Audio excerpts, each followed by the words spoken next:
Assalamualaikum warahmatullahi wabarakatuh.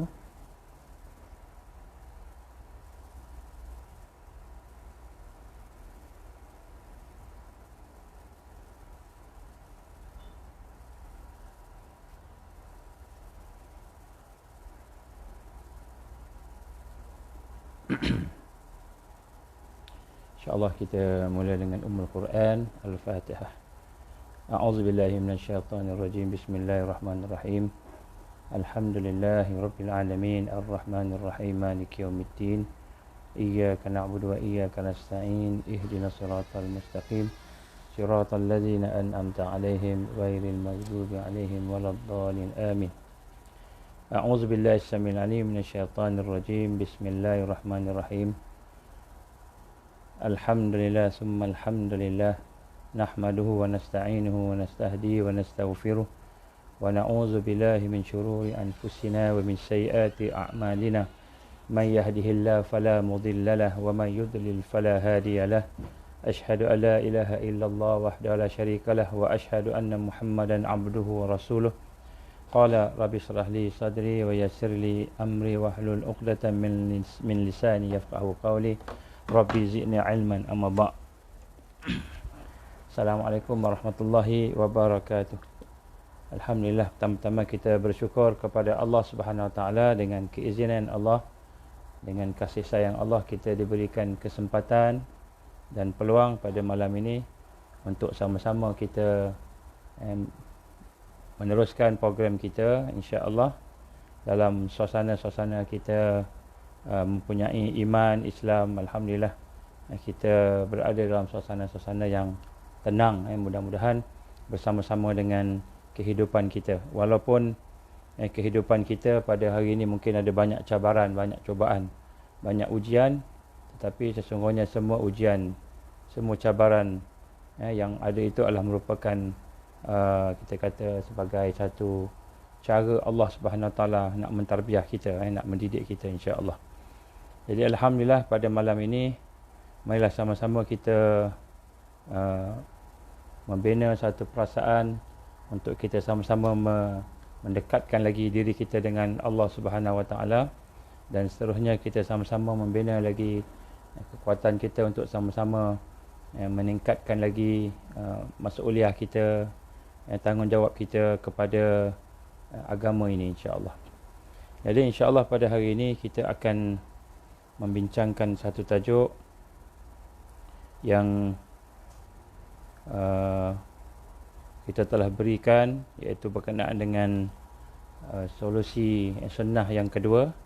Sunnah yang kedua di dalam apa ni, kita kata untuk kita nak menyelesaikan ataupun membina kekuatan di akhir zaman ini, yang mana kita telah pun membincangkan berkenaan dengan sunnah yang pertama berdasarkan kepada hadis Rasulullah sallallahu alaihi wasallam yang diriwayatkan oleh Imam Abu Daud dan Tirmizi, berkenaan dengan bagaimana seseorang itu perlu bersama-sama dengan kepimpinan yang bertakwa, meningkatkan takwa dia bersama dengan kepimpinan yang bertakwa, dan kemudian bersama-sama dengan kita katakan kumpulan taifah, kelompok-kelompok yang bersama-sama dengan mereka yang mengikuti sunnah Rasulullah sallallahu alaihi wasallam dan juga sunnah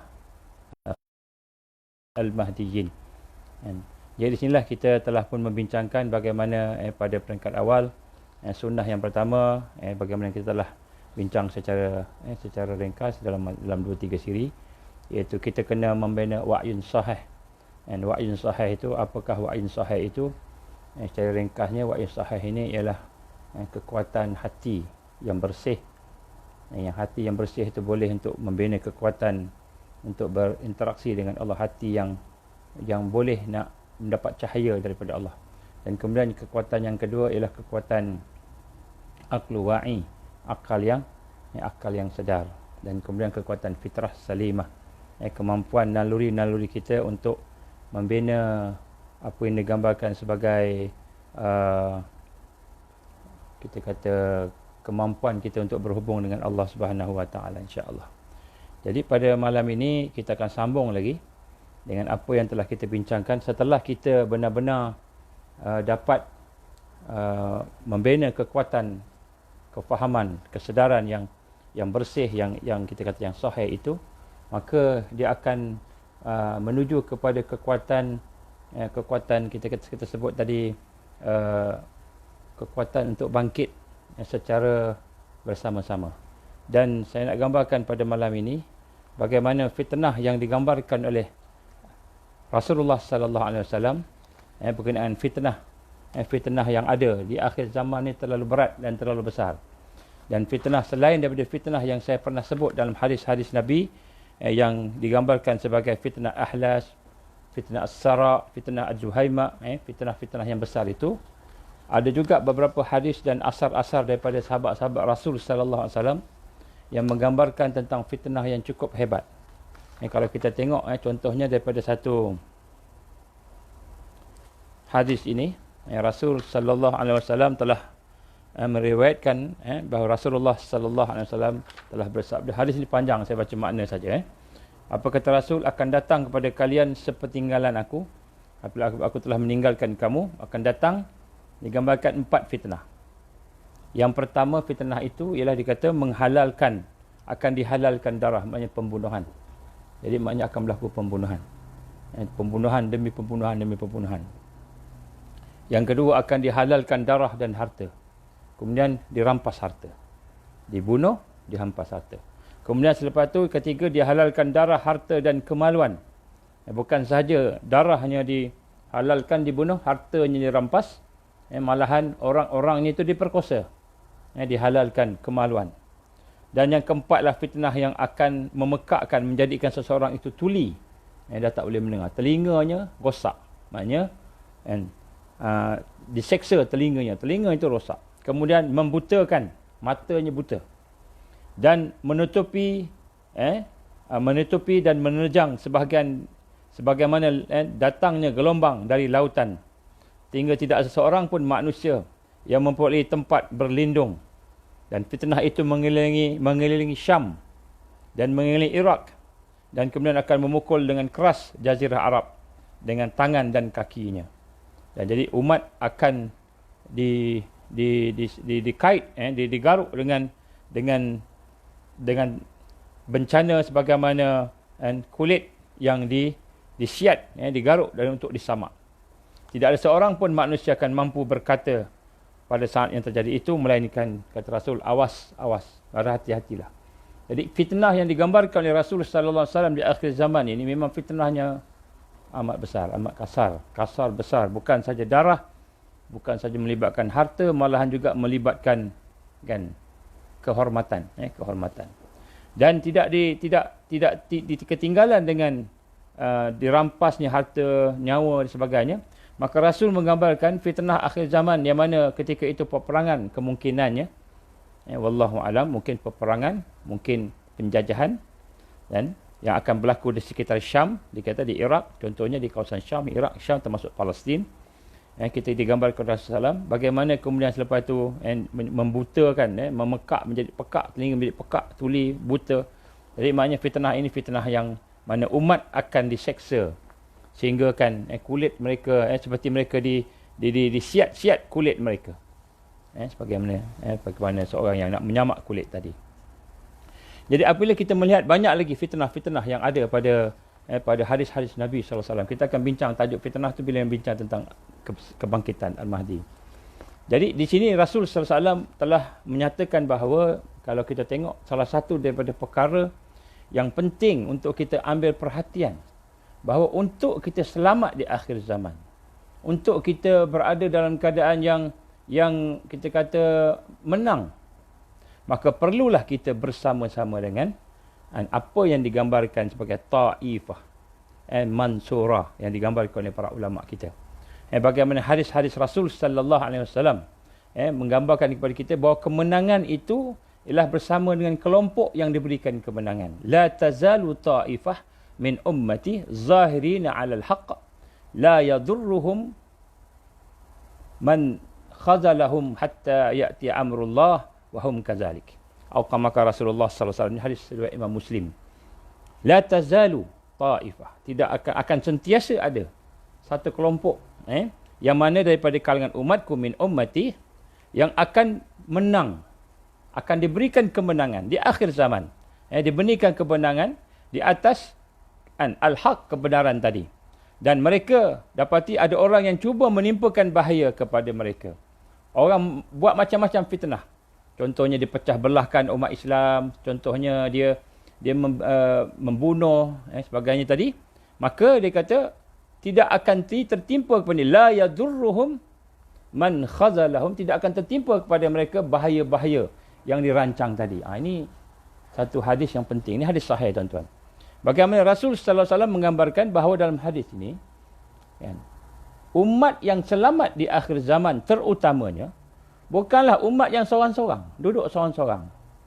Ataupun duduk dia sahaja-saja, yang tidak sama-sama dengan orang. Maknanya dia rasa dia terror, dia buat macam mana berlaku sekarang. Saya minta maaf saya bercerita pada hari ini, kita kongsi. Kita nampak hebat Islam di Malaysia contoh. Islam Malaysia hebat. Kita nampak Islam di mana-mana pun nampak macam hebat. Tetapi kehebatan Islam yang ada di dunia pada hari ini, dia bukan dalam bentuk taifah yang kita nampak secara jelas. Tapi dia dalam bentuk individu. Mungkin kalau kita kata yang hebat di Malaysia ni penceramah-penceramah bebas. Bila sebut Islam, ulama-ulama, orang alim. Orang-orang alim. Orang alim sini, orang alim sana. Ataupun penceramah sini, penceramah sana yang bebas. Kita kata dia dipanggil menyampaikan dakwah dan sebagainya. Tapi dalam bentuk individu. Dalam bentuk individu. Kalau ada pun dalam bentuk kumpulan, jamaah dan sebagainya, dia tidaklah dalam bentuk yang ada kekuatan. Kalau ada pun berpecah-pecah pula macam itu. Jadi sebab itulah kita nak sebut sini sebenarnya kekuatan kita tidak bergantung kepada individu-individu di akhir zaman, tetapi kekuatan kita kepada jamaah. Cumanya di sini apakah dia ciri-ciri, apakah dia kekuatan, macam mana kita katakan itu kelompok yang menang tadi. Rasul sallallahu alaihi wasallam menggambarkan dalam hadis yang lain, saya bacakan makna sajalah. Sentiasa ada dari kalangan umat aku akan satu kelompok yang tegak dengan perintah Allah. Qa'imatun bi amrillah. Dia sentiasa menegakkan perintah Allah. Maksudnya kelompok yang membina sunnah Rasulullah. Menegakkan perintah Allah. Dan kemudian dia kata ada orang yang mengganggu mereka. Ada orang yang mengacau mereka. La yadurruhum man khazalahum wala man khalafahum. Maka tidak akan dapat mereka itu ditinggalkan atau ditelantarkan ataupun disakiti ataupun tidak akan mampu membahayakan atau bahaya menimpa mereka kepada orang yang berselisih dengan mereka. Sehinggalah hatta ya'tiyahum amrullah, sehinggalah sampainya perintah Allah, sampainya urusan Allah, ketetapan Allah, dan mereka akan menang ke atas yang lain. Jadi sini daripada apa yang digambarkan oleh Rasulullah sallallahu alaihi wasallam ialah bagaimana sesungguhnya orang-orang yang Islam ini mereka akan menang sekiranya mereka bersama-sama. Mereka bersama-sama. Dia tidak boleh dia seorang-seorang.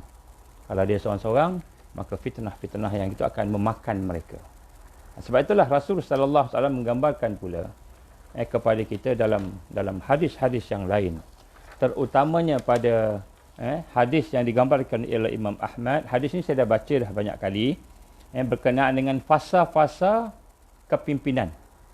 Fasa-fasa kepimpinan umat. Bermula daripada fasa kenabian, kemudian fasa khulafa ar-rasyidin, kemudian fasa raja-raja yang menggigit, mulkan aqda, kemudian fasa yang dipanggil sebagai mulkan jabriyah ataupun jibriyah, kita kata kepimpinan yang diktator. Kemudian kata Rasul sallallahu alaihi wasallam akan berlaku satu fasa di mana fasa itu umat Islam akan bangkit. Umat Islam akan bangkit. Jadi kalau kita lihat, kita sekarang berada di fasa yang keempat yang disebut tadi, itu mulkan jabriyah. Dan kita sedang menuju ke fasa yang kelima. Maka untuk menuju kepada fasa kelima inilah, maka kita melihat bagaimana Rasul sallallahu alaihi wasallam telah menjanjikan bahawa akan ada kebangkitan. Akan ada kebangkitan. Dan antara hadis-hadis Nabi sallallahu alaihi wasallam yang menggambarkan tentang kebangkitan ini, sebagaimana hadis Rasul sallallahu alaihi wasallam yang berbunyi, innallaha yab'atsu li hadzil ummah ala ra'si kulli mi'atas sanah man yujaddidu laha dinaha.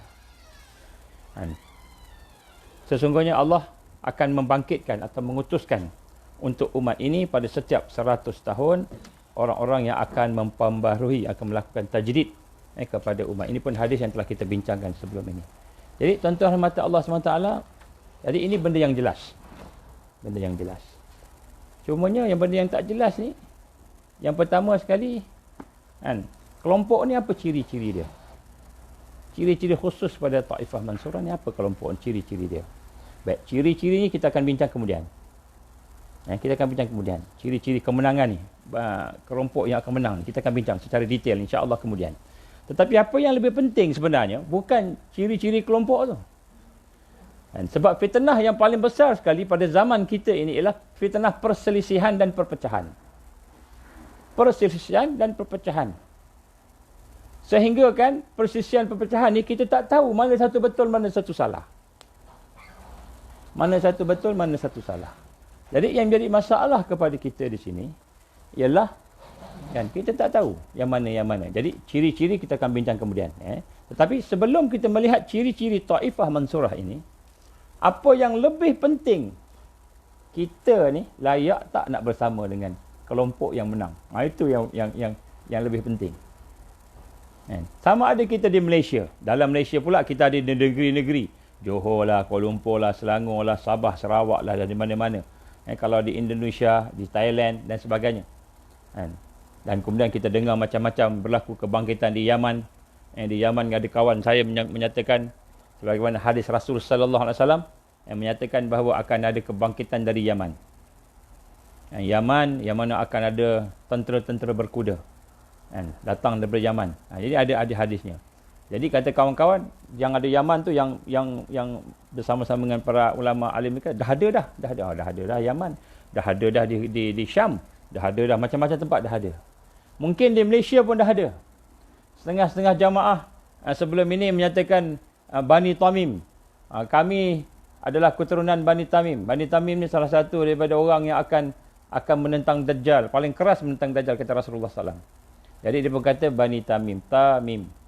Ta ni tanah, mim ni Melayu. Ada setengah-setengah orang kata macam itu kan. Saya tak nak komen lah betul tak betul ke apa tu pandangan masing-masing. Biarlah ulama-ulama mufti ke apa membuat fatwa. Saya tak nak bagi fatwa apa-apa. Tapi nak sebut kat sini, sekiranya ada golongan-golongan Taifah Mansurah itu di Malaysia, di Thailand, di Indonesia dan di mana-mana, adakah kita layak untuk bersama mereka? Itu soalan dia. Apakah ciri-ciri yang patut ada pada kita sebagai persiapan untuk bersama? Kita bimbang apabila adanya kumpulan-kumpulan ini, tiba-tiba kita pula menentang dia. Itu kita bimbang. Kita pula menentang dia. Seperti bagaimana yang saya sebut sebelum ini.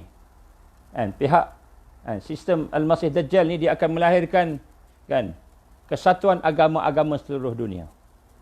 Mereka akan melahirkan kesatuan agama-agama seluruh dunia. Dan agama-agama seluruh dunia ini akan menyatukan semua agama, termasuk Islam.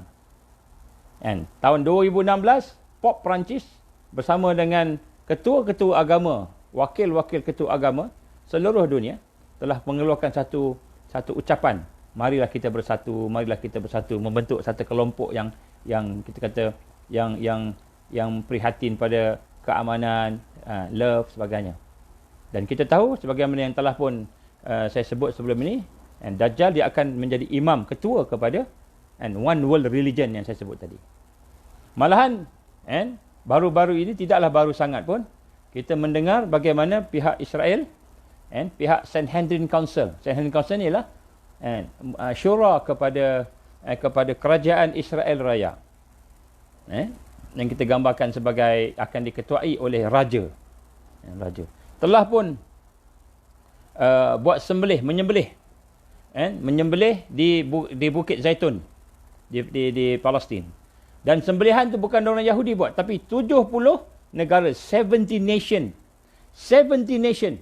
wakil-wakil dia dah menyembelih. Maknanya 70 nation ni dah bersetuju untuk membina Haikal Sulaiman, Solomon Temple. Dah bersetuju. Dan mereka dah sign. Dan mereka dah sembelih dah. Buat penyembelihan di Bukit Zaitun. And the Mount Zaitun, an olive mount, mountain olive di Palestin. Jadi kita lihat, mereka membentuk satu kesatuan. Mereka membentuk satu pact, satu kumpulan. Taifah. Mereka membentuk satu taifah, kelompok. Dan kemudian kita mendengar pula, baru-baru ini, pihak daripada antara pemimpin yang berpengaruh di Middle East, di Timur Tengah. Muhammad bin Zaid, MBZ, yang mengetuai UAE. Antara berpengaruh. Muhammad Salman pun tak pengaruh. Dia lagi pengaruh daripada dia dekat Timur Tengah. Muhammad bin Zaid, dia lebih berpengaruh. Pemimpin UAE. Telah mengisytiharkan mereka akan mengiktiraf Israel. Telah mengisytiharkan mereka akan ada kedutaan di Israel. Dan telah mengisytiharkan bahawa mereka akan menjadi orang yang membina kepimpinan Islam di dunia ini yang bersama-sama dengan kepimpinan dunia untuk keselamatan, keamanan dan sebagainya. Maknanya bersama dengan Israel, Zionis, bersama dengan Amerika dan sebagainya. Jadi ada pemimpin yang berpengaruh di sebelah Timur Tengah dah mula dah. Jadi sebenarnya kelompok-kelompok Dajjal ni, kelompok-kelompok yang akan menyerang umat Islam secara tersusun, telah terbina. Strukturnya dah ada. Dulu kita dengar, Illuminati, Freemason, kita dengar elite group lah, benda-benda yang secret society. Kita kata society yang kumpulan-kumpulan rahsia. Freemason dekat Malaysia. Kan, kita kata kat Malaysia ada Freemason. Kita pun tengok menyiasat, ada orang ambil gambar dia punya kuil dia secara rahsia. Saya pernah bagi ceramah satu tempat sekali tu di Perak. Di Penang. Kemudian ada daripada seluruh Malaysia, wakil-wakil satu persatuan ni seluruh Malaysia. Saya menceritakan sedikit tentang Freemason pada masa tu. Jadi habis ceramah tu, dia datang jumpa saya. Ada seorang datang jumpa saya. Dia kata dia mengaku, saya ni dulu pengurusi Rotary Club, Presiden Rotary Club satu negeri, tak cakap negeri apa. Nanti orang tahu pula saya kan. Presiden ataupun Presiden salah satu Rotary Club di sebuah negeri. Jadi dia kata apa? Dia kata, tuan, dia kata saya dah tahu dah apa yang berlaku. Saya memang mengetahui perancangan mereka, dan Freemason ni atas lagi daripada Rotary Club. Dia pun cerita macam-macam dia cerita. Tapi pendek ceritanya dia membenarkan apa yang saya cakap lah. Dia kata dia tak tahu ada orang yang buat research macam saya buat ni. Dia kata, saya duduk dalam tu, dia kata. Dia kata dia duduk bersama dengan Rotary Club Presiden. Di sebuah negeri. Jadi dia sebut tentang bagaimana bajet mereka, dia ada dia punya region dia. Negeri-negeri ni ada region-region, dia ada bajet dia sebagainya. Memang dia kata komplit.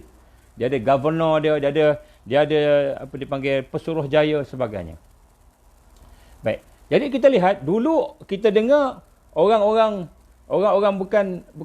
bukan Islam yang memusuhi Islam ini, seperti kumpulan-kumpulan Dajjal ini. Mereka buat society, secret society. And trilateral committee, ada macam lah, elite group, Freemason dan sebagainya. Baik. Sekarang ni, mereka telah mula menonjolkan kumpulan-kumpulan yang tersembunyi itu dalam bentuk G2G. Dalam bentuk NGO dengan NGO. Dalam bentuk pertubuhan agama dengan pertubuhan agama. Kalau dulu agama-agama dikatakan agama Buddha, Hindu. Sekarang tak. Sekarang Buddha, Hindu, kan, Bahai, apa semua tu, semualah agama yang ada, termasuk agama Islam. Ahlussunnah wal Jamaah, termasuklah ada dipanggil Syiah, termasuk duduk dalam satu grup, dipanggil United Religion, ataupun sebenarnya One World Religion. Dan begitu juga negara-negara seperti yang diisytiharkan oleh Muhammad bin Zaid, ataupun salah seorang dari pemimpin yang berpengaruh di Middle East, di Timur Tengah. Paling berpengaruh ni orang ni, UAE ni, dia telah mengisytiharkan kami bersama Israel, kami bersama dengan kepimpinan dunia untuk keamanan dan sebagainya. Maka mereka membentuk satu kelompok sebenarnya yang nampak dan jelas dan nyata. Maknanya benda ni makin lama makin panas sebenarnya. And al-haq wal batil, pertembungan antara al-haq, kebenaran, dan kebatilan semakin panas sebenarnya. Tapi kita tak rasa. Kenapa kita tak rasa? Sebab kita masih lagi duduk di dalam alam maya. Alam maya ni alam yang penuh dengan di bawah sedar, tidak perasan. Kita hidup di bawah alam bawah sedar, subconscious. Kita tak banyak dalam conscious. Apa contoh kita hidup dalam alam subconscious ni? Kita banyak bergantung kepada handphone kita, online, internet. Kita banyak bergantung kepada game. Game hari ni dah jadi gila-gila. Sampai 4 jam, sampai 10 jam. Malahan dalam online game ni, ada kumpulan K-pop dari Korea. BTS, kalau kita pernah dengar. Telah membuat satu agama. Satu agama untuk orang muda sekarang ni. Satu agama untuk orang muda-muda. Satu agama. Dia ada dia punya azan dia. Tapi azan dia dalam bahasa dia. Azan dia nyanyian dia macam azan. Waktu-waktu semayang dia ada. BTS. K-pop yang menjadi orang muda kita. Kalau tanya anak-anak, mungkin anak kita tahulah. Kita tak tahulah. Kita tak tengok sangat. Jadi kita lihat. Kelompok-kelompok yang akan menggerakkan perancangan One World Government ke perancangan Masih Dajjal itu dah mula menonjolkan diri mereka. Begitu juga kita lihat kelompok-kelompok yang menyerang minda dan menyerang hati jiwa-jiwa pemuda-pemuda juga telah menonjol. Saya bagi satu contoh. Kalau saya tanya dengan tuan-tuan, puan-puan rahmati Allah sekalian, apakah cerita yang paling kita kata mendapat sambutan di seluruh dunia? Yang saya rasa setiap kita yang ada dalam ni semua tahu, pernah dengar nama dia. Pernah tahu cerita dia. Dan cerita itu sebenarnya ialah cerita yang buruk sebenarnya. Contoh, saya buat satu contoh. Salah satu cerita yang penting yang kita nak kena faham di belakang cerita itu ialah Harry Potter. Contoh, Harry Potter. Harry Potter ni siapa? Kalau kita tengok tulisan Harry Potter ni, buku Harry Potter ni jadi bestseller, top bestseller. Lebih daripada 500 juta cetakan. Maknanya pembeli yang membaca, yang membeli novel Harry Potter ni lebih daripada 500 juta. Top. Dalam dunia top. Fadila Kamsa ke siapa lagi yang besar-besar yang top-top yang tulis-tulis buku ni, tak kira lah siapa, tak boleh lawan. Manusia lah, kecuali Al-Quran lah. Al-Quran of course. Dia tersebar. Tapi yang sebut sini, 500 juta lebih pembaca Harry Potter. Kemudian telah pun dibuat filem. Ada beberapa series. Siapa Harry Potter ni? Tuan-tuan pernah tengok? Apa konsep Harry Potter? Harry Potter ni ialah seorang budak, anak, remaja yang mempunyai kekuatan sihir. Dan apa kerja dia? Nak melawan the dark magic, ataupun dipanggil black magic, sihir yang jahat. Sihir lawan sihir. Sihir lawan sihir. Jadi kalau kita kaji sungguh-sungguh karakter Harry Potter ni, karakternya ialah karakter Al-Masih Dajjal. Seolah-olahnya Al-Masih Dajjal semasa kecil. In the making of Al-Masih Dajjal. Kalau kita tengok betul-betul.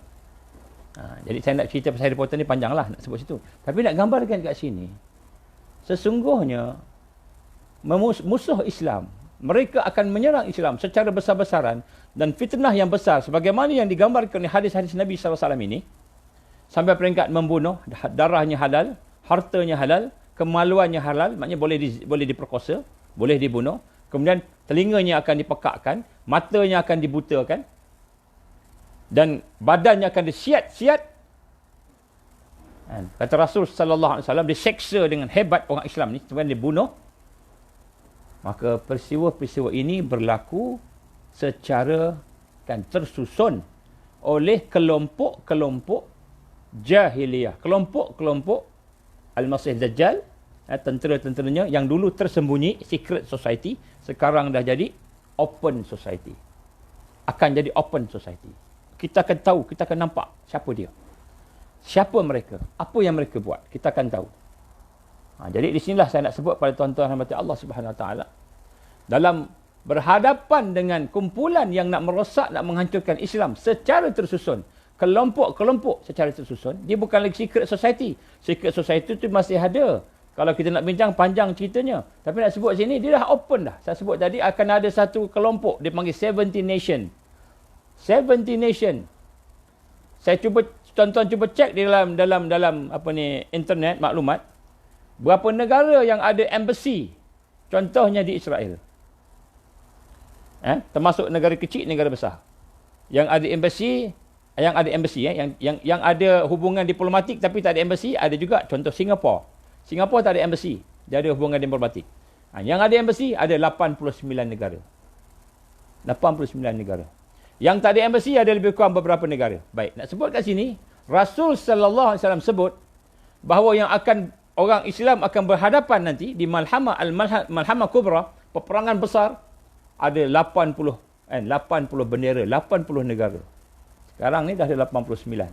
Tetapi yang diisyahkan 70 negara yang akan bersetuju membina tempel Haikal Sulaiman. 70 negara, dipanggil 70 nation.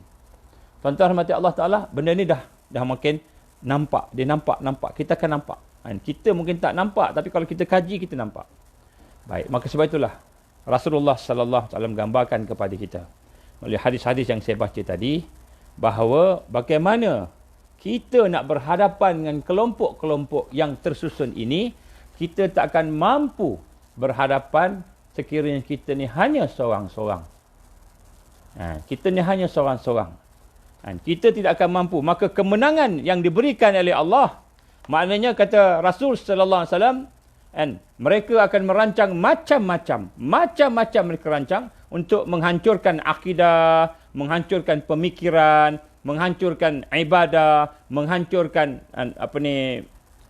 attitude, sikap, amalan orang-orang Islam. Mereka akan rancang macam-macam. Tapi kata Rasul apa? La yadurruhum, yang tidak akan membahayakan mereka. Siapa dia? Kelompok-kelompok tersebut. Jadi sekarang ni poin nombor satu tuan-tuan malam ni, kita nak kena rasa kalau kita benar-benar hajat kepada Islam, nak hidup bersama Islam, mati bersama Islam, hidup bersama akidah yang benar, bersama dengan ajaran Al-Quran dan hadis Nabi SAW, dan hidup bersama-sama dengan dan mati bersama-sama dengan iman, akidah, maka kita tak boleh duduk secara seorang-seorang dan tak boleh duduk tanpa ada proses-proses yang kita akan tengok sunnah-sunnah yang selepas ini. Jadi poin ni apa? Poin di sini ialah umat Islam tidak hanya sekadar individu-individu yang bertaburan, bertebaran di sana sini tanpa disedari sesama mereka. Maknanya kita duduk seorang dekat Kelantan, seorang Kota Baru, seorang Pasir Putih, seorang kat Johor, seorang duduk seorang kita syok sendiri, pergi sembahyang, baca Quran, buat-buat sendiri tanpa kita ada kekuatan yang mempunyai hubungan ukhuwah persaudaraan, hubungan untuk kita menyusun hidup kita secara sempurna, secara menyeluruh. Sama ada dari sudut tarbiyah, peningkatan diri kita, ataupun dari sudut dakwah, kerja mengajak kepada Islam. Jadi kita lihat di sini, Rasul sallallahu alaihi wasallam tidak menyatakan kepada kita orang di akhir zaman terutamanya akan selamat kalau dia duduk seorang-seorang. Sebab tu perkara yang pertama tuan-tuan, sunnah yang paling besar. Yang paling besar. Selepas daripada sunnah kita sebut, menghidupkan hati, menghidupkan fikiran, supaya kita boleh membina kebersihan hati, kebersihan fikiran yang kita sebut pada yang lepas. Yang kedua yang digambarkan di sini ialah kita membina, kita sebut sebagai satu sistem, satu penyusunan untuk menghubungkan hati-hati, jiwa-jiwa manusia kepada Islam itu sendiri. Dan inilah perkara yang sebenarnya perkara yang bagaimana digambarkan oleh Rasul sallallahu alaihi wasallam, perkara yang amat penting untuk kita faham. Dan di sinilah kita nak melihat bagaimana Allah Subhanahu wa taala telah pun berfirman dalam Al-Quran banyak. Antara apa yang digambarkan oleh Allah Subhanahu wa taala dalam Al-Quran ialah berkenaan dengan hidup dan berjuang.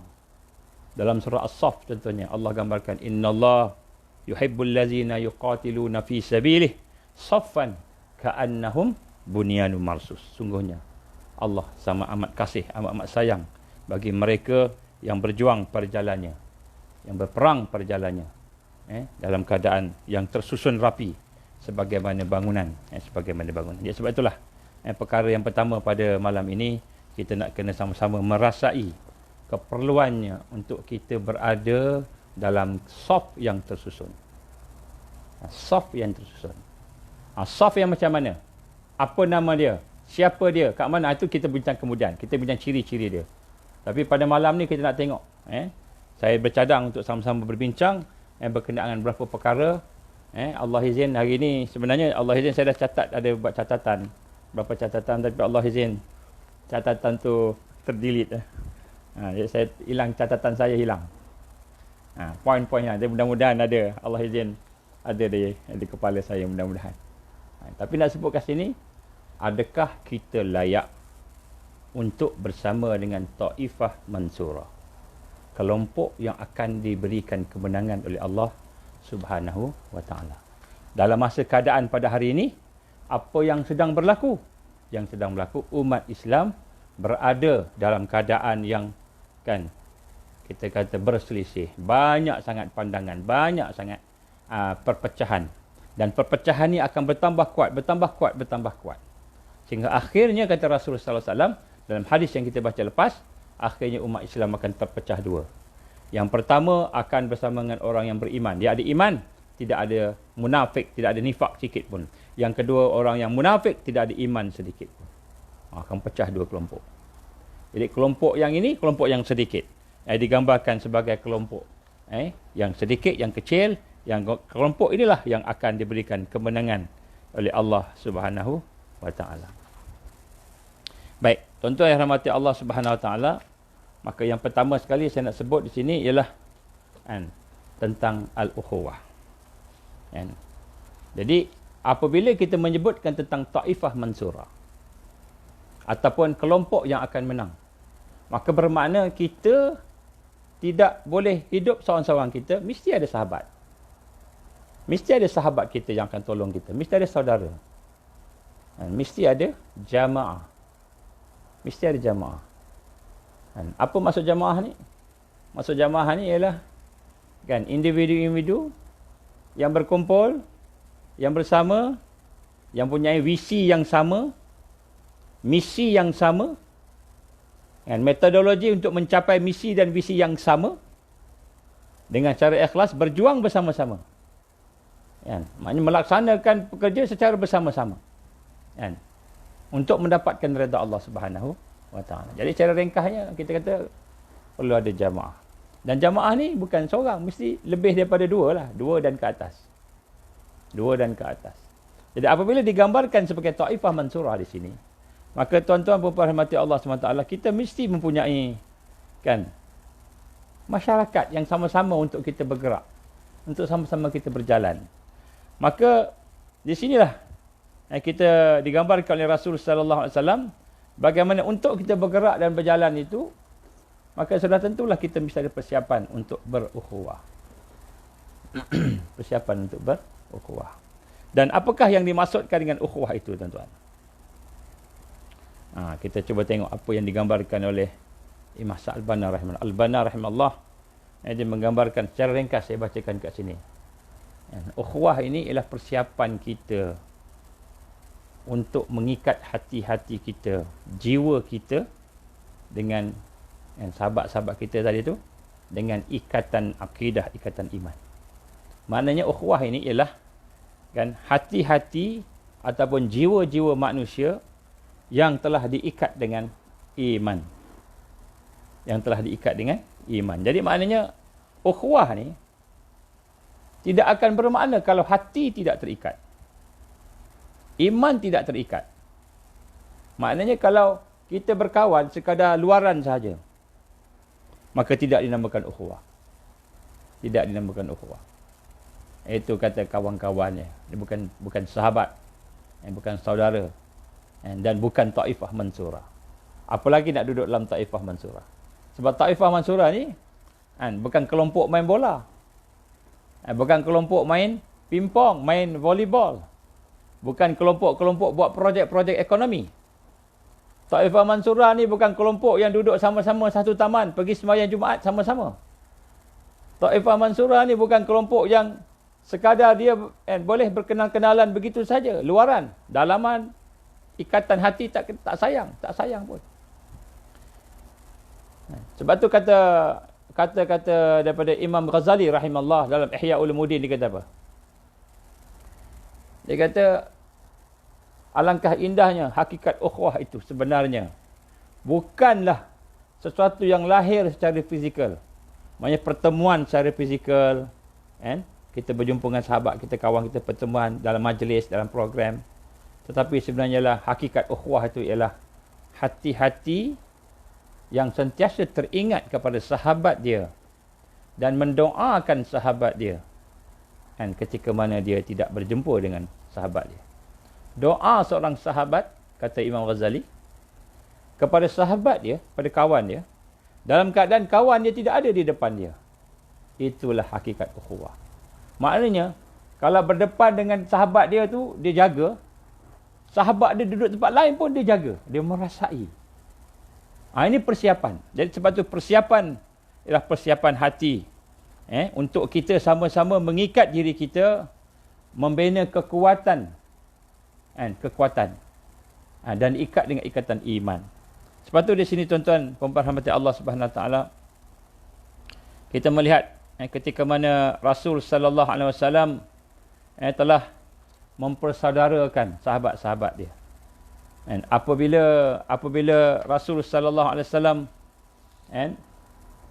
berhijrah pergi ke Mekah, pergi ke Madinah daripada Mekah, jadi para muhajirin, mereka yang pergi ke Madinah itu bersama Rasul sallallahu alaihi wasallam tu telah dipersaudarakan oleh Rasulullah SAW dengan orang-orang Ansar. Berkata Anas bin Malik, saya sebut kat sini. Dia kata ketika itu mereka seramai 70 orang. Berkumpul 70 orang. Sahabat-sahabat Muhajirin dan sahabat-sahabat Ansar, setengah-setengah, separuh-separuh. Maka dia kata, maka kami pun dipersaudarakan oleh Rasulullah SAW dengan satu ikatan. Ini maksud ukhuwah ni. Maksud ukhuwah ni, Rasul SAW nak menunjukkan seriusnya ukhuwah, sebab tanpa ukhuwah yang benar tidak akan terbina Taifah Mansurah, tak akan terbina. Jadi sebab tu saya nak gambarkan kat sini, Taifah Mansurah, kelompok yang akan menang ini, dia bukan pertubuhan. Kita bukan terikat dengan pendaftaran. Saya yang berdaftar, maka saya terikat dengan awak. Ataupun atas nama yang fizikal. Fizikal ni penting, platform. Tetapi sebenarnya hakikatnya ialah bagaimana digambarkan Rasul SAW ialah ikatan hati tadi. Sehingga Rasul SAW, kata Anas bin Malik radhiyallahu anhu, dia kata, telah mempersaudarakan kami. Daripada 70 orang pada peringkat awal, 70 orang, Muhajirin, maknanya 35. Lebih kurang separuh-separuh. Kemudian, mereka dipersaudarakan sesama kami secara sama rata. Sehingga boleh mewarisi harta. Sehingga boleh mewarisi harta pada masa itu. Jadi nak sebut kat sini, Rasul SAW mempersaudarakan. Hari ini aku mempersaudarakan. Contohnya, kamu Abdurrahman bin Auf, aku persaudarakan kamu dengan Sa'ad bin Rabi'. Abdurrahman bin Auf, aku persaudarakan dengan Sa'ad bin Rabi'. Kamu saudara. Kemudian yang ni dengan, jadi dia sebut kat sini, bila dah persaudarakan tu sampai sahabat tanya, ya Rasulullah, adakah persaudaraan ini mana sampai boleh kalau aku mati boleh waris? Pada masa itu sampai peringkat warisan. Sehinggalah selepas pada peperangan Uhud, kalau tak silap saya, selepas pada perang Badar, selepas perang Badar, maka Allah Taala menurunkan surah Al-Anfal ayat 75, mana Allah SWT menyatakan, Allah membatalkan ikatan tadi itu dari sudut warisan je, dari sudut ikatan maksudnya dari sudut warisan. Maksudnya warisan apa tu? Warisan kerabat, dari sudut nasab darah. Dia sebut kat sini, Rasul sallallahu alaihi wasallam telah mempersaudarakan. Sehingga peringkat mereka merasakan keperluan untuk nak bersama-sama menolong sahabat dia sebagaimana diri mereka sendiri. Sebagaimana diriwayatkan oleh Imam Bukhari rahimallah, telah meriwayatkan kepada kita, dikata setelah mereka tiba di Madinah, setelah orang-orang Muhajirin sampai ke Madinah. Maka Rasul sallallahu alaihi wasallam pun terus mempersaudarakan. Dan antaranya kisah di sini ialah Abdul Rahman bin Auf radhiyallahu anhu dengan Sa'ad bin Ar-Rabi' radhiyallahu anhu. Ini seorang Ansar. Abdul Rahman bin Auf Muhajirin. Maka Sa'ad bin Rabi' pun berkata kepada Abdul Rahman, sebenarnya aku ini adalah orang Ansar yang terbanyak sekali harta. Maksudnya dalam banyak-banyak orang Ansar yang ada pada masa itu, dia kata akulah yang paling kaya. Dan di sini aku hendak bagi dua harta aku tu. Jadi harta aku ni aku nak bagi dua. Kalau ada 10, ada 100 ekar tanah, 50 ekar, 50 ekar. Dia kata apa? Isteriku pun akan aku bagi. Dia ada 2 isteri. Engkau pilihlah yang mana satu yang berkenan pada hati engkau. Ini nak tengok jiwa sahabat-sahabat ni, jiwa sahabat-sahabat ni sayang kepada sampai peringkat dia ada 2 isteri, engkau ambil lah mana satu. Bukan dia kata engkau ambil yang tua, aku nak yang muda. Tak, ambil yang mana satu. Pilih, nak yang tua ke yang muda ke mana satu. Aku akan ceraikan isteri aku, selepas itu, selepas iddah, maka engkau kahwinlah dengan dia. Ini kata Sa'ad bin Ar-Rabi' radhiyallahu anhu kepada Abdul Rahman bin Auf. Sampai peringkat macam gitu, sahabat-sahabat. Ini nak sebut Taifah Mansurah ni, dia bukan ikatan fizikal, bukan ikatan dunia. Ikatan akhirat. Dan ukhuwah akhirat. Ini nak sebut bagaimana dia lahir daripada iman kepada Allah. Lahir daripada sayang kepada Allah. Melebihi daripada sayang kepada dirinya sendiri. Maka apa kata Abdul Rahman bin Auf? Abdul Rahman bin Auf kata apa? Radhiyallahu anhu. Dia seorang sahabat. Dia pun faham sahabat dia. Maka dia kata, semoga Allah memberkati kamu, dia kata. Dan keluarga kamu. Dan harta kamu. Dia tak ambil kesempatan. Sahabat ni dia tak ambil kesempatan. Dia kata apa? Dia kata, engkau cuba tunjuklah kepada aku kat mana pasar. Supaya aku boleh berniaga. Maka kemudian dia pun pergi ke pasar di Banu Qainuqa, pasar orang Yahudi. Di situlah beliau terus bawa apa yang daripada dia, barang-barang yang ada kat dia tu dia bawa. Dan riwayat ini menyatakan dia pun jual beli, akhirnya dia telah menjadi seorang yang Allah izin. Kita tahu kenal Abdul Rahman bin Auf jadi seorang yang kaya raya. Jadi sinilah kita lihat sebenarnya Taifah Mansurah ini adalah merupakan satu kelompok yang begitu kuat imannya kepada Allah, begitu kuat kepentingan akhiratnya kepada Allah Subhanahu Wa Taala, sehingga dia dengan saudaranya itu menjadi cukup akrab jiwanya. Sebab itulah Allah SWT menggambarkan di dalam Al-Quran, Allah merakamkan kepada kita tentang bagaimana suasana golongan Ansar dan Muhajirin ini. Bukan sahaja mereka bersaudara, tetapi mereka mempersaudarakan diri mereka. Mereka mempersaudarakan diri mereka. Ini kelayakan. Ini kelayakan untuk kita berada dalam Taifah Mansurah ni, jiwa yang bersama dengan sahabat kita.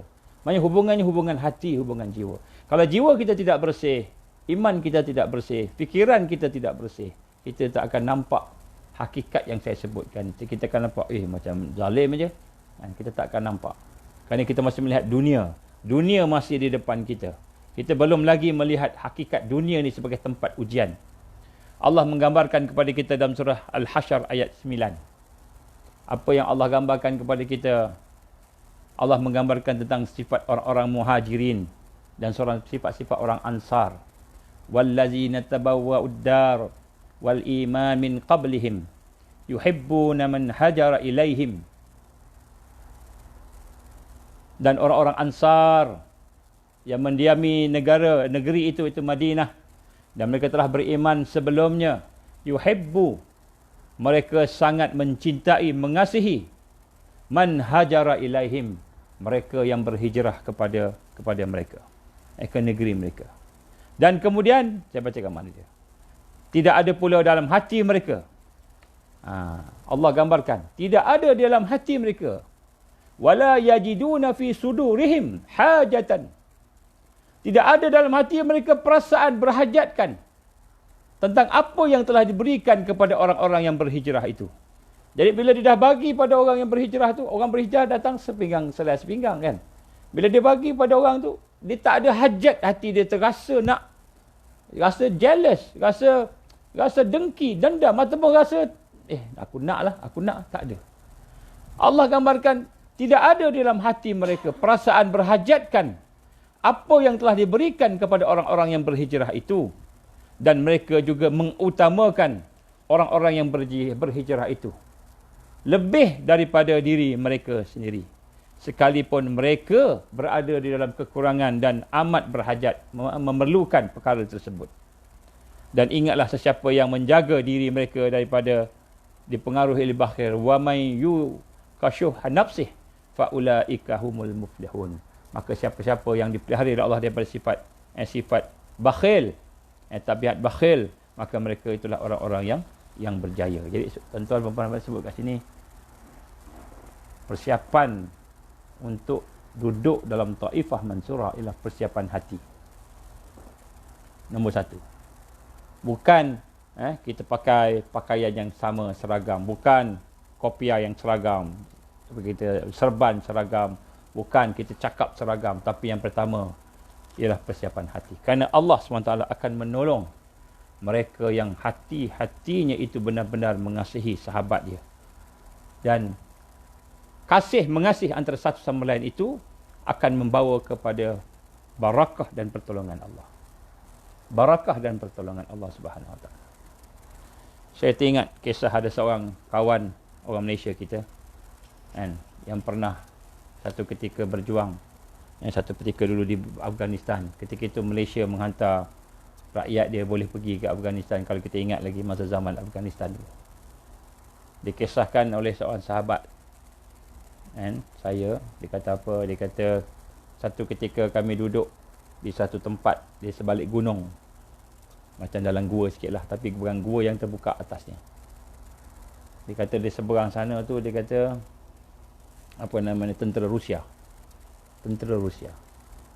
Kemudian dia kata kami dah terkepung. Tiba-tiba dia ada berapa orang aja tinggal. Lepas tu dia kata tiba-tiba mereka tembak mortar, bom katak tu. Tembak. Bom katak ni bila dia naik, lepas tu dia turun macam tu kan. Dia naik macam tu, betul turun. Dia bukan naik projectile, dia naik, dia turun. Dia kata Allah izin, satu bom tu jatuh betul-betul di tengah-tengah tempat mereka sedang buat halaqah, buat perbincangan. Tengah-tengah perbincangan, bom betul-betul jatuh kat tengah-tengah. Betul-betul jatuh kat tengah-tengah. Maka dia kata meletup. Apa yang kami sempat ialah Allahu Akbar. Ada yang sebut Allahu Akbar, ada sebut La ilaha illallah, ada sebut Allah ya Allah. Masing-masing menjerit. Lepas tu diam. Debu naik. Dia kata tak nampak. Semua diam. Sehinggalah apabila debu turun, habis, dah mula nampak dalam keadaan sama-sama gelap-gelap dalam gua tu, nampak. Tengok siapa yang meninggal. Allah izin, tidak ada seorang pun yang meninggal dunia. Tidak ada seorang yang meninggal dunia. Bom jatuh depan, betul-betul depan. Ini dia cerita kata. Dia kata ketika itulah masa pertama kena tu, dia kata yang kami rasa ialah bagaimana sahabat-sahabat ni. Aku kena tapi aku tak sakit, dia tak sakit, maknanya dia tak mati, dia tak sakit. Apa sahabat-sahabat? Dia fikir sahabat-sahabat dia.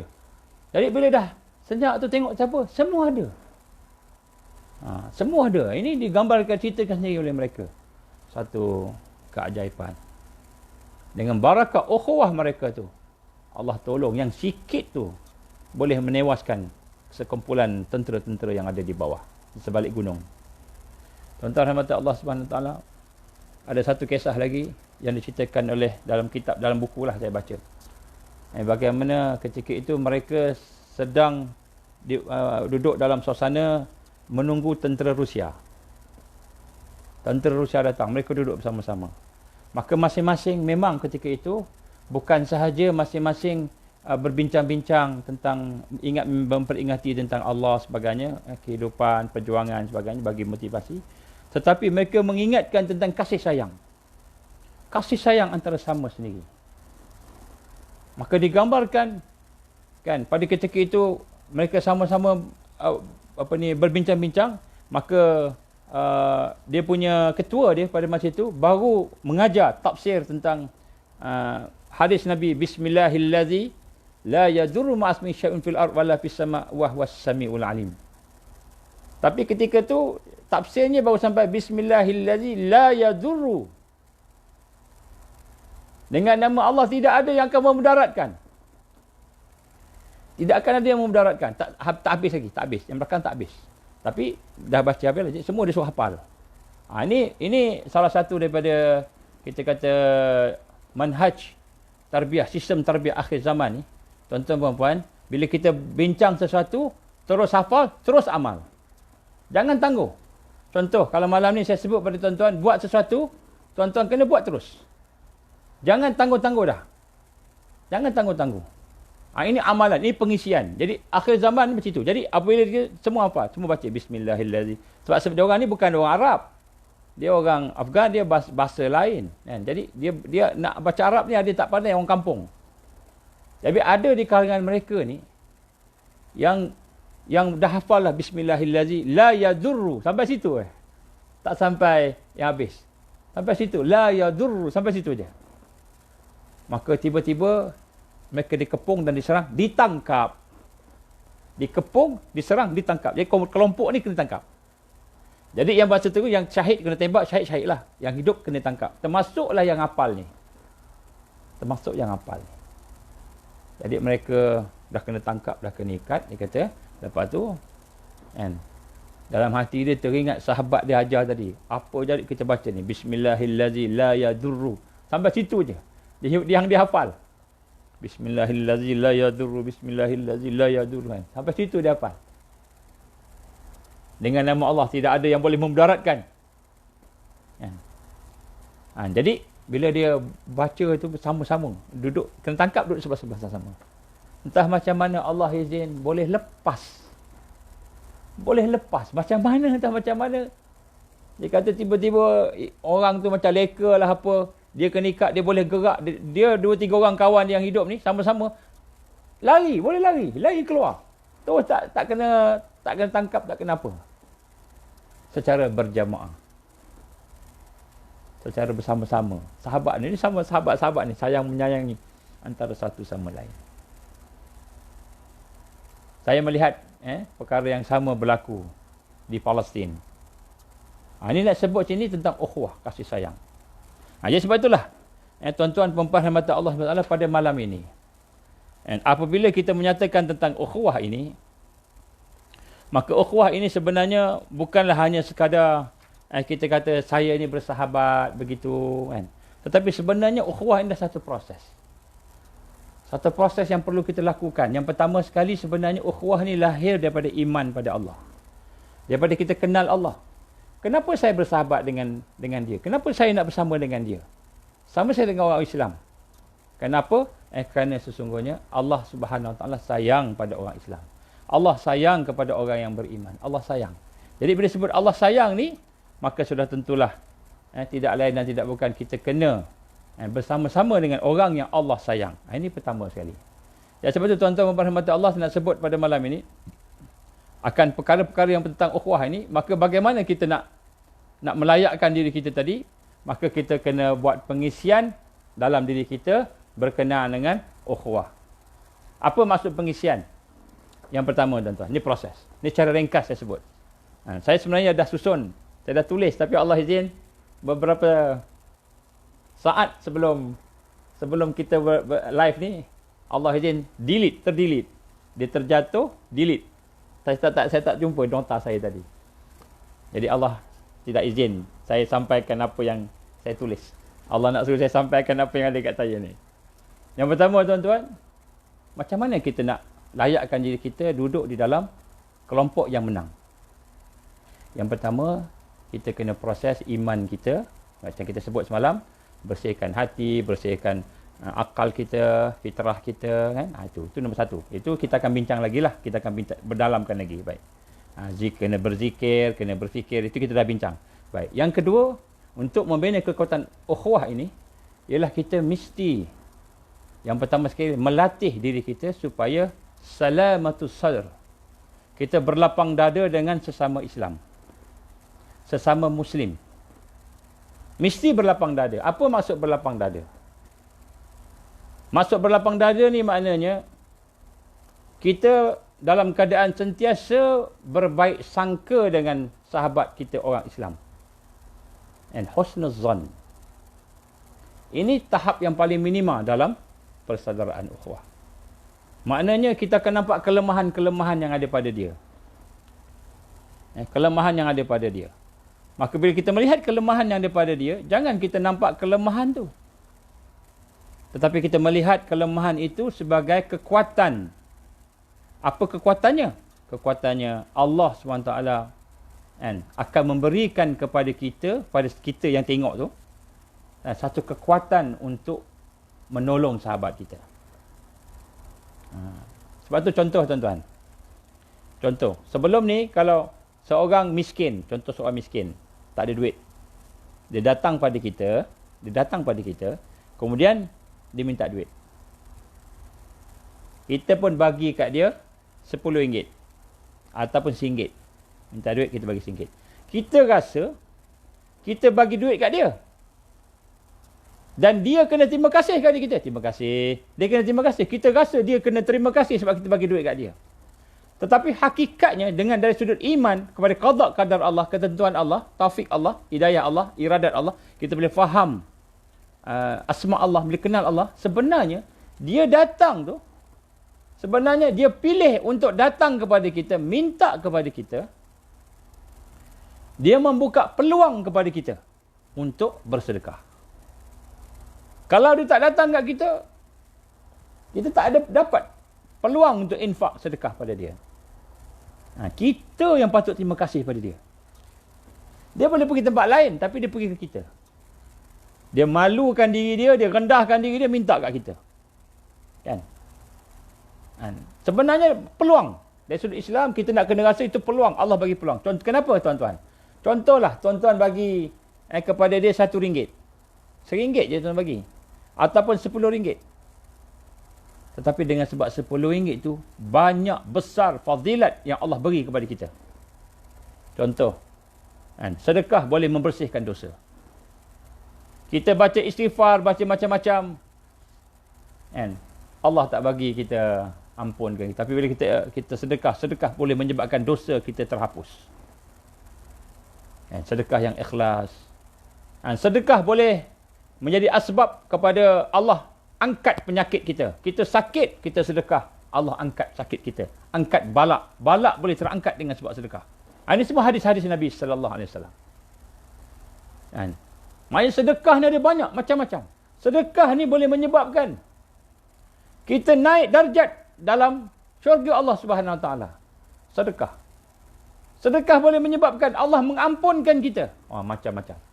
Jadi nak sebut kat sini, dengan sebab sedekah yang sedikit, yang ikhlas yang kita buat, dengan rasa perasaan kita, kita nak tolong saudara kita, dan kita nak sebenarnya nak membantu kita, maka duit tu mungkin kalau kita tak sedekah, kita beli benda lain yang mengarut, benda yang boleh menyebabkan dosa, menjadi benda tu menjadi satu yang menyelamatkan kita daripada azab neraka Allah Subhanahu Wa Taala.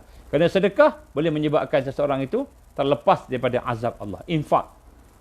Jadi sebenarnya tuan-tuan, apabila kita melihat kelemahan sahabat-sahabat kita, maka perkara yang pertama sekali kita kena berbaik sangka.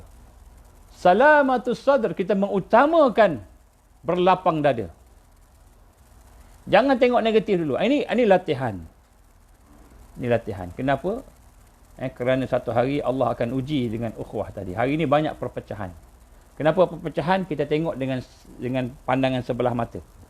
Jadi sebab tu, tuan-tuan rahmatullah, yang pertama untuk membina kekuatan ukhuwah tadi, membina kekuatan taifah mansurah, kita kena latih hati kita bersih, berlapang dada dengan saudara kita. Habis kalau kita berlapang dada, kalau dia munafik macam mana? Kalau dia menipu macam mana? Bukan bermakna kita berlapang dada, kita tidak berhati-hati. Kalau kita tahu contohnya dia memang kaki penipu, contohlah. Kita tahu dia kaki penipu. Bagian duit contohnya dia punya. Kita bukan bukan kita tidak berhati-hati, kita berhati-hati. Tapi berlapang dada. Dia minta duit. Kita tahu dia penipu. Kan, dia minta RM10. Kan, kita dah bagi dah semalam, contohnya. Dia bagi hujah yang sama pula, sama hujah yang tak logik lah, contoh. Jadi kita kata sini, kalau kita nak bagi, kita bagilah. Tapi kita bagi dengan keadaan yang kita boleh bagi peringatan ke dia pelan-pelan ke. Ni mudah-mudahan Allah bantu ke, kita doakan dia kan dan sebagainya. Tapi berlapang dada. kita jangan buruk sangka dengan dia. Okey, pertama. Yang pertama, kita melapangkan hati kita kepada kita berlatih berlapang dada. Kalau orang tipu kita, orang aniaya kita, setelah dia mengambil kesempatan atas kita, yakinlah Allah Subhanahu Wa Taala akan memelihara mereka yang memelihara hatinya daripada berburuk sangka. Kalaulah kena tipu pun, Allah nak gantikan sesuatu yang lebih baik daripada apa yang kita kena tadi. Ini susah tuan-tuan. Kemudian, apa maksud salamatus sar juga? Latihan. Ini pengisian. Ini yang saya kata kena amal ni, kena buat. Yang pertama, kita berlapang dada. Maknanya kita baik sangka dengan dia. Yang kedua tuan-tuan, dalam masuk salamatus sar ini, ialah kita memaafkan. Memaafkan kelemahan dia, kesalahan dia. Terutamanya bila dia minta maaf. Maafkan. Kita dah bincang dah yang kuliah yang lepas. Memaafkan ni, kan, besar fadilat dia. Di akhirat nanti, ada malaikat yang akan panggil. Siapakah orang yang ada pahala ke atas Allah? Maka sahabat tanya, ya Rasulullah, pahala ke atas Allah macam mana? Pahala ke atas Allah ni maknanya, orang buat jahat kat dia, orang buat aniaya kat dia, orang buat zalim kat dia, dia memaafkan orang tu. Dia memaafkan orang tu. Dia tidak balas dendam. Dia tidak balas, dia tak dengki, tak dendam. Maka orang ni Allah bagi special. Masuk syurga tanpa hisap. Lagi besar perkara yang dilakukan ke atas kita, penganiayaan yang dibuat kepada kita, maka lebih susah kita nak memaafkan dia. Lebih besar dendam kita, sakit hati kita pada dia. Tetapi apabila kita boleh maafkan dia, bila kita maafkan dia, maka pada ketika itu, pahala yang Allah gantikan dengan memaafkan tadi, lebih besar daripada apa yang kita sangkakan. Kemungkinan bagaimana yang digambarkan oleh hadis Rasulullah SAW, mungkin menjadi asbab orang itu masuk syurga tanpa hisap. Masuk syurga tanpa hisap. Ini hadis Nabi SAW. Sebab itulah, kita kena latih bagaimana nak memaafkan orang. Bagaimana nak maafkan orang. Terutamanya orang yang kita dengki kat dia. Nak buang dengki. Nak buang dendam. Nak buang perkara-perkara yang kita kata kalau boleh, kan, kita tak mau dengan dia. Maka kita memaafkan dia. Tuan-tuan rahmati Allah Subhanahu Wa Taala, nombor 2, proses nak memaafkan orang. Ini kena latih. Ini pengisian kepada nak membina ukhuwah. Yang ketiga tuan-tuan, ialah hendaklah kita membuang satu perasaan, iaitu tidak prihatin. Kita nak takaful, seimbang. Apa dia? Doakan dia. Yang ketiga tuan-tuan, doakan saudara kita. Kalau kita nampak dia buat tak betul, doakan dia. Ya Allah, berilah hidayah pada dia. Ya Allah, berilah petunjuk pada dia. Ya Allah, barakallah hidup dia. Tuan-tuan, saya nak sebut kat sini. Nabi SAW gambarkan kepada kita. Doa mustajab yang banyak. Banyak doa mustajab. Doa depan Kaabah mustajab. Doa musafir mustajab. Doa orang berpuasa mustajab. Doa di Multazam mustajab. Doa di Arafah mustajab. Banyak doa mustajab. Maka di kalangan banyak-banyak doa yang mustajab ini, doa mana yang paling mustajab? Maka ulama-ulama berbincang dan mereka menyatakan bahawa mereka berpandangan doa seorang saudara kepada saudaranya ketika mana saudaranya tidak ada. Ya, kita doa pada kawan kita, sahabat kita tak ada kat situ, tak tahu pun. Maka itulah doa yang paling mustajab. Kenapa doa itu paling mustajab? Kerana Rasul SAW menggambarkan kepada kita, sebaik-baik manusia ialah manusia yang paling banyak manfaat pada orang lain. Khairun nas anfa'um linnas. Maka apabila dia bermanfaat pada orang lain, maka doa itu mustajab. Jadi kita doakan saudara kita. Kita tahu saudara kita ada masalah. Kita tahu saudara kita ni jahat. Saudara kita ni ada sifat-sifat munafik. Maka kita doakan. Minta, ya Allah, kasihanilah saudaraku ni, ya Allah. Hatinya keras, hati dia kasar. Ya Allah, tabiatnya buruk. Tolonglah ya Allah, berilah hidayah pada dia. Tolonglah ya Allah, beri taufik pada dia. Bebaskan dia daripada kelemahan dan azab. Minta pada Allah Subhanahu wa taala. Dan tuan-tuan rahmat Allah, berat kita nak doa sebab yang kita doa tu musuh kita. Orang yang buat aniaya kat kita, zalim kita. Maka doa tu berat, lagi berat doa tu. Lagi besar di sisi Allah Subhanahu wa taala. Sebab tu saya nak tanya dengan tuan-tuan rahmat Allah. Apa bezanya seorang membaca selawat contohnya, Allahumma salli ala Sayyidina Muhammad wa ala ali Sayyidina Muhammad, dengan seorang yang membaca Allahumma salli ala Sayyidina Muhammad, Allahumma salli ala Sayyidina Muhammad, ataupun orang yang baca Allahumma salli ala Muhammad, Allahumma salli ala Muhammad. Yang satu kepada Rasulullah SAW, yang kedua kepada ahli keluarga, yang satu lagi Rasulullah je tak ada keluarga. Apa beza? Bezanya tuan-tuan ialah apabila kita doakan, selawatkan doa untuk Rasul SAW dan kepada keluarganya, maka sama kita doa kepada diri kita dan kepada ahli keluarga kita. Itu beza dia. Sebab semua doa yang kita doakan untuk saudara kita, sekiranya doa itu kita doa untuk keluarga dia, maka keluarga kita pun dapat. Keluarga kita pun dapat.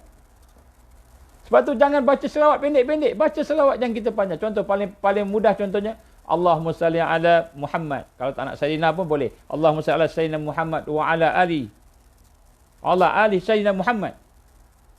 Ataupun wa ala ali wa sahbihi wassalim. Wa barik wassalim. Ada barakah ni, wa barik wassalim contohnya. Jadi kita doa barakah, kita bagi salam. Jadi semua tu akan patah balik pada kita. Keluarga kita. Itu sama. Apabila kita berdoa, mendoakan sahabat kita, lagi banyak kita doa pada dia, lagi banyaklah yang Allah akan bagi kepada kita. Sebab itu tuan-tuan, seorang yang hidup dalam keadaan Taifah Mansurah, yang ingin duduk dalam kelompok yang menang ini, dia mesti hati dia besar, kan? Hatinya lapang, kan? Hatinya luas, seluas timur dan barat.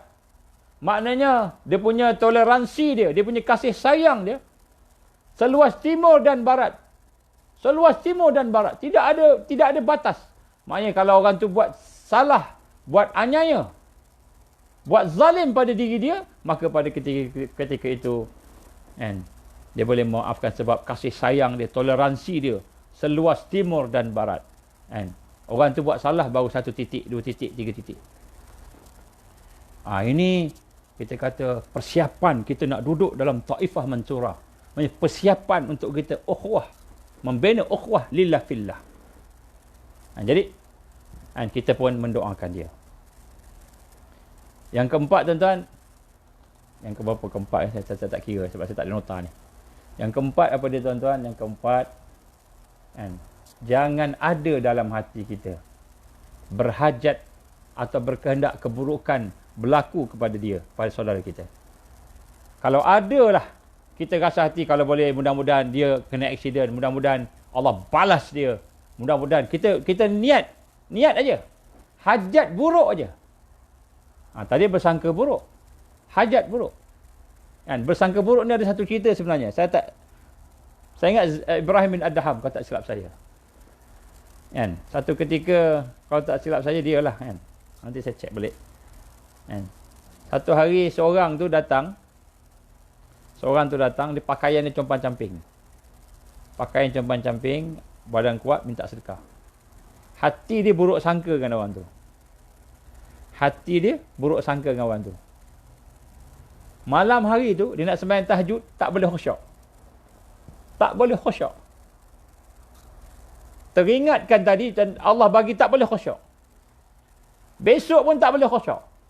Khusyuknya kurang. Akhirnya, dia bermimpi. Ada suara mengarahkan dia, kamu minta maaf dengan orang yang kamu buruk sangka tu. Orang yang kamu buruk sangka tu. Maka dia pun carilah orang tu.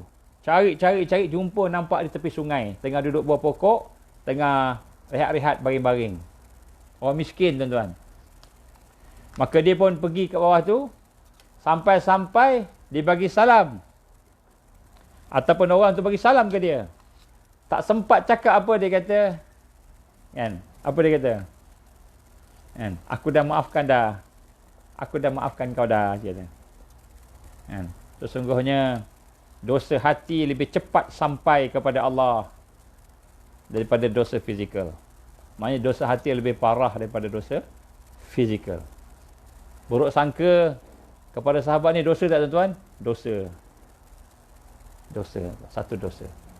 Jadi nak sebut kat sini bagaimana kita kena buruk sangka begitu pun. Apa lagi kita nak berhajat keburukan pada dia. Kita doakan keburukan pada dia. Kita doakan supaya dia sakit. Kita doakan supaya dia bankrupt. Kita doakan supaya dia jauh daripada Islam. Doa, tuan-tuan. Ataupun kita berhajat. Iradatu syar. Kita berhajat keburukan pada dia. Maka, apabila kita berhajatkan keburukan pada sahabat-sahabat kita, saudara kita, keliling kita tadi, kita doa dia buruk tadi, maka sudah tentulah, tuan-tuan, hati kita tidak cukup bersih untuk bersama dengan Taifah Mansurah. Kita bimbang. Kalau adalah Taifah Mansurah di depan kita, kita tak boleh nak join dia. Kita akan nampak, ini pelik ni. Maka Allah tutup hidayah.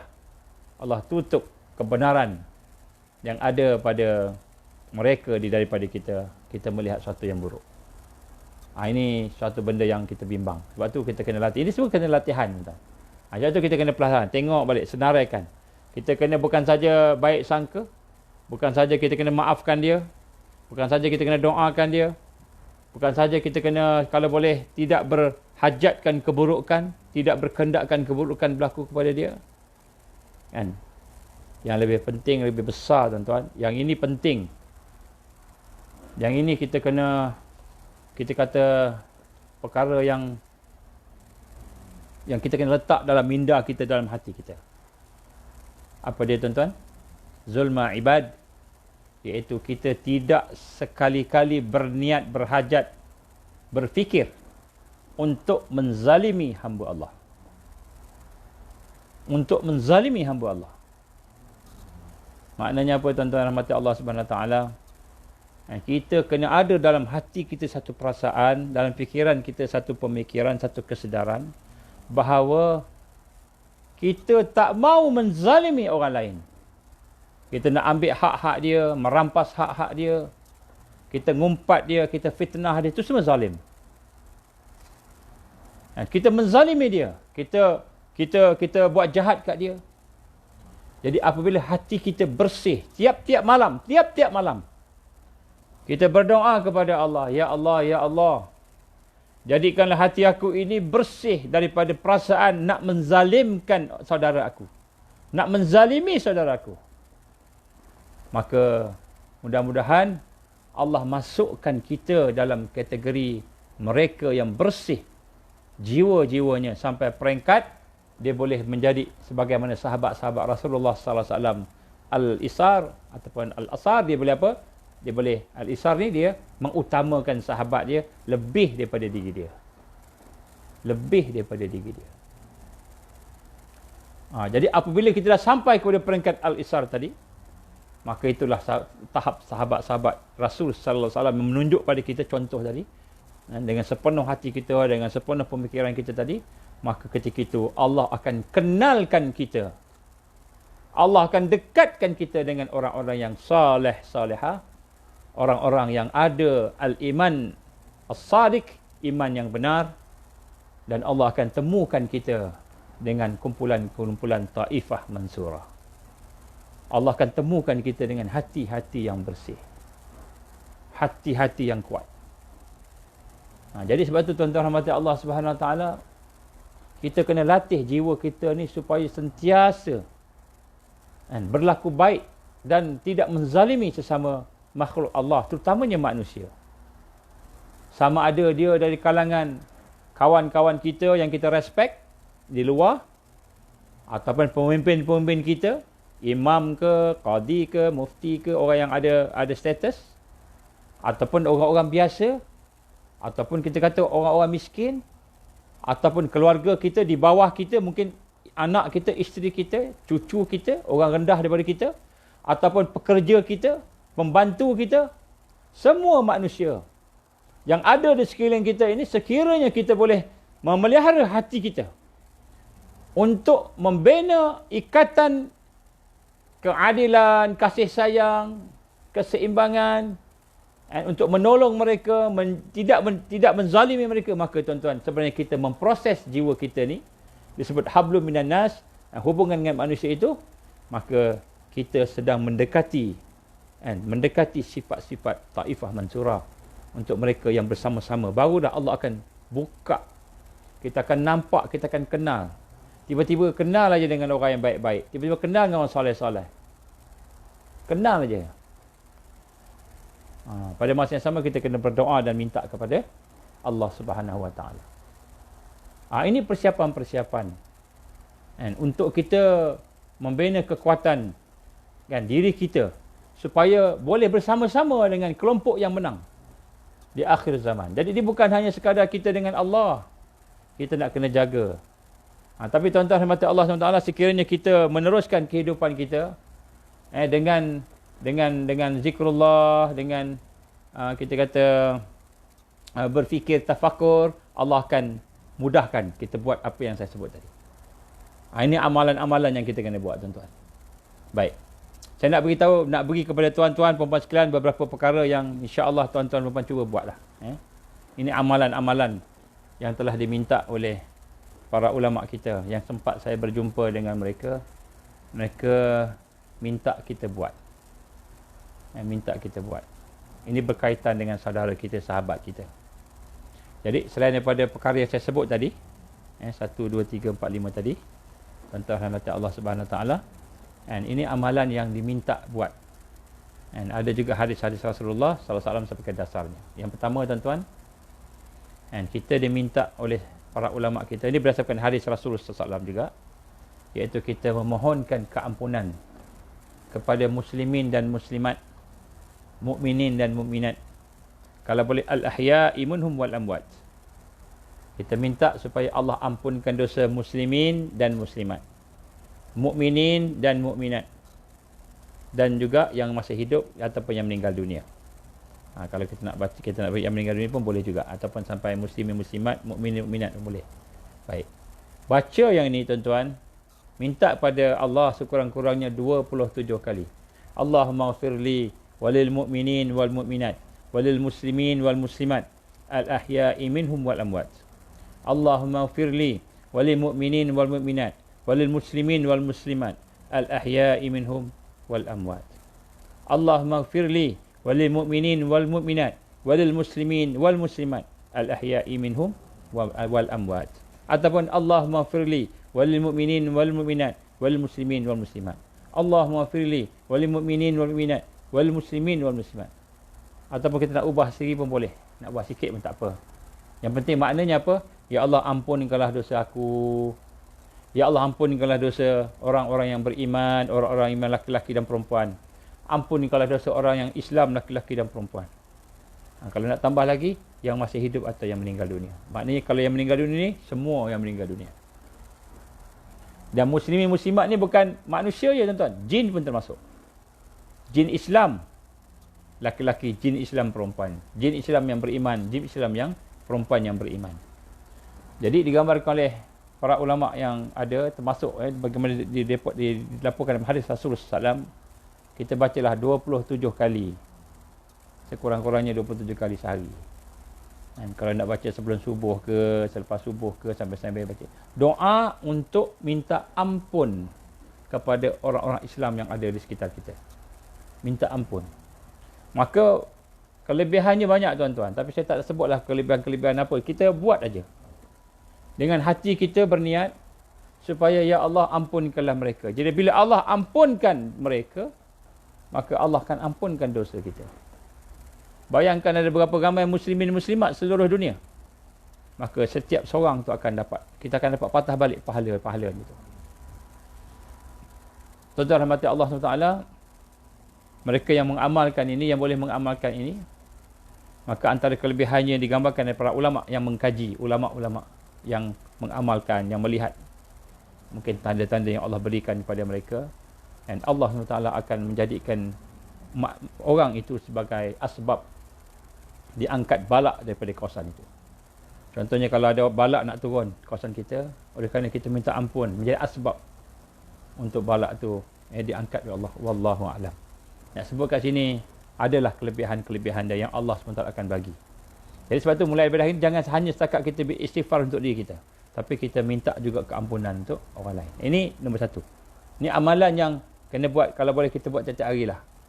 Masa bila ikutlah, masa bila kita rasa kita nak baca, kita baca. Selain daripada zikir-zikir yang lain. La ilaha illallah, la ilaha illallah.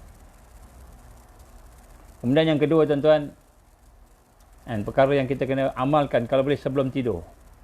Kalau boleh sebelum tidur. Ini nak biasakan hati kita. Yang pertama tadi, amalan pertama tadi tuan-tuan. Mula-mula bila kita baca tu tuan-tuan, mungkin kita tak rasa apa-apa. Kita tak rasa apa-apa. Kita baca, tak rasa apa-apa. Bila kita amalkan lama-lama, Allah akan lembutkan hati kita. Mudah-mudahan Allah lembutkan hati kita. Kita boleh menangis baca tu tuan-tuan. Kita boleh menangis. Kita teringatkan mak kita, teringatkan ayah kita, atuk kita, kita teringatkan saudara-saudara kita yang kita sayang, yang lain-lain yang tak ada orang minta ampun. Kita minta ampun. Kita teringat, sayang kita teringat. Kita mula teringat. Kemudian kita teringatkan kawan-kawan kita dekat Palestin, dekat kita teringat. Sampai peringkat hati kita sebab. Tetapi ketika beristighfar tu, adab dia apa tuan-tuan? Dengan rendah diri. Dengan rendah diri. Dan kemudian kita membayangkan dosa-dosa umat. Dosa kita di hadapan Allah, dosa kita. Kita bayangkan dosa kita. Apa dosa kita? Macam-macam dosa kita. Dosa mata, dosa telinga, dosa kita. Kita bayangkan dosa kita. Dan kita bayangkan dosa umat. Yang berzina, yang membunuh. Dosa-dosa yang ada ni. Kita bayangkan. Jadi kita bayangkan dengan rendah diri, kita bayangkan dosa tadi kita baca tuan-tuan. Satu hari nanti, bila hati kita lembut, kita baca tu, kita menangis. Bila Allah bagi kekuatan boleh menangis, merasai dosa tadi, maka itulah ikhlas. Kita dah mula ikhlas. Kita baca dengan ikhlas. Bukan baca nak dapat fadilat. Bukan baca supaya dapat fadilat-fadilat. Tak. Baca memang minta ampun pada Allah. Ya Allah tolong. Maka lagi ramai orang yang membaca, meminta ampun kepada Allah untuk manusia-manusia yang ada ni. Maka Allah akan ampunkan dosa-dosa yang ada tadi tu. Sikit-sikit Allah ampunkan. Mudah-mudahan lebih cepat kita kepada kemenangan. Lebih dekat kita dengan kemenangan, insya-Allah. Jadi kenapa kita kalah tuan-tuan? Kerana dosa kita luar biasa. Dosa umat luar biasa. Termasuk dosa ustaz-ustaz yang bercakap. Dosa para ulama yang tidak mengamalkan. Para ulama yang tidak mengamalkan ilmunya. Dosa tuan-tuan. Para hufaz, orang yang menghafal Quran, menghafal hadis, yang tidak beramal dengan Quran dan hadisnya. Dosa tuan-tuan. Itu nak kira dosa ni banyak. Tak termasuk lagi dosa syukur, tak zikir pada Allah, tidak. Dosa lalai, banyak dosa. Jadi bila kita boleh bayangkan dosa tu, baru kita tahu, ya Allah, rupanya kerdilnya kita, kerdilnya umat hari ini, dan bagaimana agungnya Allah yang maha suci, maha hebat. Allah maha pengampun, maha penyabar. Allah maha pemurah, maha penyayang. Maka baru kita rasa, masa tu kita menangis. Bila kita rasa tu, kita menangis, tuan. Kita akan menangis. Kita rasa kerdilnya diri kita. Maka ketika itulah akan timbul satu perasaan simpati pada semua orang yang sekitar kita. Kita melihat orang buat maksiat, kita dah tak nampak dah maksiat tu sebagai suatu, kita nampak macam mana nak tolong dia. Macam mana nak bantu dia. Kita melihat orang buat mungkar depan kita, marah, memang marah, tapi hati kita macam mana nak tolong dia. Allah lembutkan hati kita macam mana hati para rasul, para anbiya. Kita semakin mendekati, mencontohi mereka. Para rasul, Rasulullah SAW tiap-tiap hari, tiap-tiap malam akan mendoakan supaya umatnya diampunkan oleh Allah. Rasulullah SAW sangat sayang. Maka ini amalan-amalan yang besar yang akan memproses hati kita supaya boleh. Saya bagi satu contoh tuan-tuan. Saya contoh Kalau kita tidak ada rasa sayang pada umat ni, umat tak ada kasih sayang sebab kita tak ada perasaan tadi. Berbeza je sedikit antara kita dengan dia akan bergaduh. Contoh, kita satu jamaah. Satu jamaah dekat surau. Yang seorang baca zikir macam ini, Yang seorang baca zikir macam tu. Yang seorang baca Quran kuat. Yang seorang baca Quran macam gini. Berbeza dengan kita. Seorang baca maksurat, seorang baca manzil. Seorang baca azkar Imam Nawawi, seorang baca zikir yang ini, macam-macam. Jadi kita semua nampak seorang baca, jadi kita perbezaan. Ni bab zikir, contoh zikir je. Maka pada ketika itu, yang ada pada hati kita adalah kebencian. Yang ada pada hati kita ialah, kan, kita rasa, ish, lekeh dia lekeh, aku bagus. Kita tak ada perasaan kasih sayang, tak ada perasaan toleransi, tak ada. Kenapa? Sebab kita, hati kita keras daripada nak mohon kepada Allah keampunan, rahmat, rahimnya kepada sahabat-sahabat saudara kita. Ini amalan ni penting, tuan-tuan. Sebab tu amalan-amalan ni, walaupun kita nampak macam simple aja, tapi sebenarnya ada kesan yang kuat dalam membina Taifah Mansurah. Kerana kita mendoakan dia, kita minta ampunkan dosa-dosa dia kepada Allah. Dan kita sedar, bila kita minta ampun pada Allah dosa-dosa orang Islam tadi tu, maka Allah SWT juga akan bagi sesuatu yang sama pada kita. Kalau Allah ampunkan dosa si A, Allah akan ampunkan dosa yang ada pada kita. Bayangkan ada 1.7, 1.8 bilion umat Islam. Kita doakan dia. Maka mudah-mudahan doa kita dengan penuh tawaduk, dengan penuh rasa rendah diri, membayangkan dosa-dosa yang banyak tadi, menyebabkan hati kita lembut, kita menangis, Allah ampunkan dosa kita. Tuan-tuan, apabila Allah ampunkan dosa kita, apa tandanya tuan-tuan? Hati kita akan rasa seronok, lapang, tenang. Nak semayang tenang, nak puasa tenang, nak berzikir tenang, nak baca Quran tenang. Rasa kuat. Kenapa? Kerana Allah dah bersihkan hati kita daripada dosa.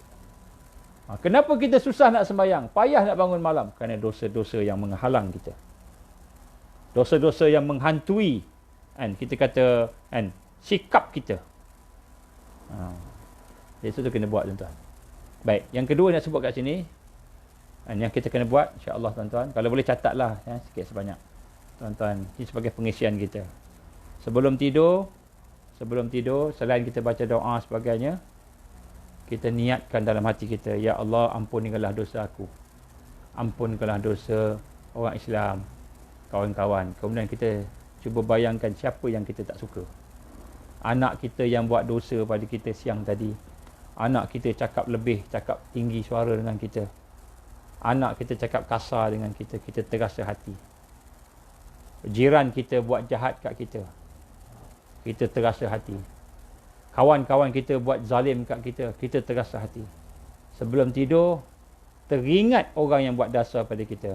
Teringat, kita ampunkan dia. Ya Allah, Engkau saksikan, aku maafkan anak aku ampunkan anak aku dosa dia tadi derhaka pada aku maafkan ya Allah. Ya Allah, sebagaimana aku maafkan dia, sebagaimana aku reda dengan apa yang ada ni, ya Allah, Engkau ampunkanlah dosa aku. Minta ampun dan bersihkan hati kita daripada perasaan kotor, daripada perasaan dendam kepada semua manusia. Tuan-tuan perempuan, seandainya kita mati malam itu, kita dah ampunkan semua dosa orang-orang tadi, maka tuan-tuan rahmati Allah Subhanahu Wa Taala, mudah-mudahan Allah akan ampunkan dosa kita. Allah akan ampunkan dosa kita. Ada seorang kata apa? Alah, tak aci lah, tak adil lah. Dia buat zalim aku macam ni. Maknanya kezaliman itu berat sungguh. Tuan-tuan, Allah Maha Adil. Kalau dia tidak minta ampun pada Allah, dia tidak bertaubat kepada Allah, dia tidak mahu melaksanakan keadilan, dia tidak mahu bertaubat dengan kezaliman dia dengan Allah. Yang itu kita serah ke Allah. Terserah ke Allah. Allah Maha Adil. Maka kita ampunkan dosa dia. Kita maafkan dia. Dan kalau kita maafkan dia, tuan-tuan, yang kita dapat apa?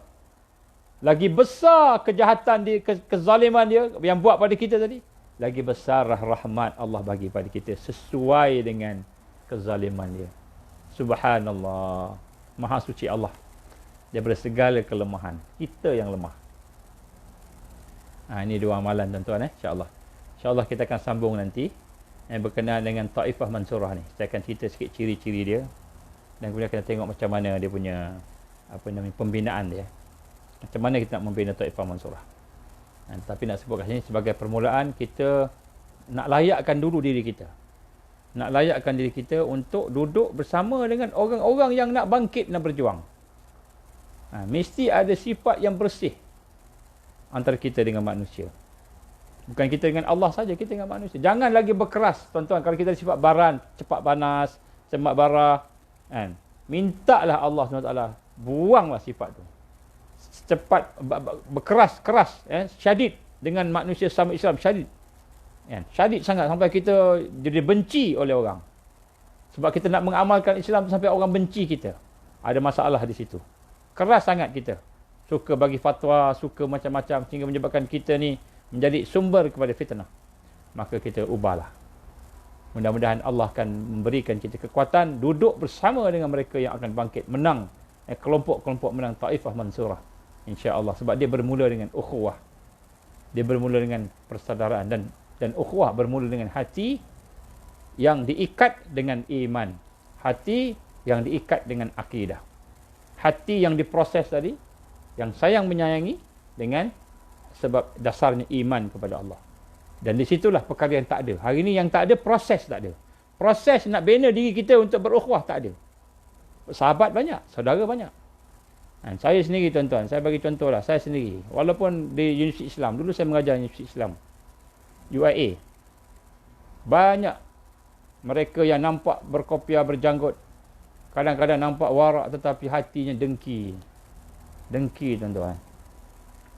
Jadi itu pada saya pun, pada kita pun, kita kena muhasabah. Kita kena tengok. Kadang-kadang kita ingat kita dah okey, tapi rupanya kita ada rasa dengki. Berkeras. Kita seorang yang keras dengan orang. Sesama Islam kita keras. Kita tidak berlemah lembut sebagaimana Rasulullah sallallahu alaihi wasallam. Itulah insya-Allah tuan-tuan, mudah-mudahan apa yang saya cuba kongsikan dengan tuan-tuan pada malam ini akan dapat memberi sedikit sebanyak manfaat untuk kita berfikir, dan kalau boleh tolong amalkan apa yang saya sebut tadi. Semua adalah merupakan saranan-saranan, cadangan-cadangan daripada para ulama kita yang telah melalui proses ini. Dan insya-Allah tuan-tuan, saya beri berita gembira pada tuan-tuan. Apabila Israel dah berkembang sekarang, dan sekarang ni tuan-tuan, sebenarnya musuh-musuh Islam dah mula menonjol, sehingga ciri-ciri Al-Masih Dajjal tu pun dah tertonjol tuan-tuan. Dah tertonjol dah. Jadi kita dah boleh nampak dah dia punya bayang-bayang dia. Jadi sebenarnya apa yang berlaku pada hari ini, lagi kuat dia punya tekanan kepada kita, lagi kuat perancangan, lagi kuat dia punya ni, maka sebenarnya lagi kuat Islam tu akan lagi kuat insya-Allah. Dan saya yakin mudah-mudahan kita semua termasuk dalam golongan orang yang mendapat hidayah dan petunjuk di akhir zaman. Mudah-mudahan kita doa, kita minta pada Allah supaya kita termasuk dalam golongan yang begitu insya-Allah. Itulah insya-Allah tuan-tuan. Minta maaf malam ni agak ni, Allah izin apa ni, nota saya terdelete hanya beberapa saat, beberapa minit, seminit agaknya sebelum live ni. Dan saya punya nota terdelete. Dia jatuh, lepas tu dia terdelete. Tak tahu macam mana berlaku. Mudah-mudahan ada lagi lah.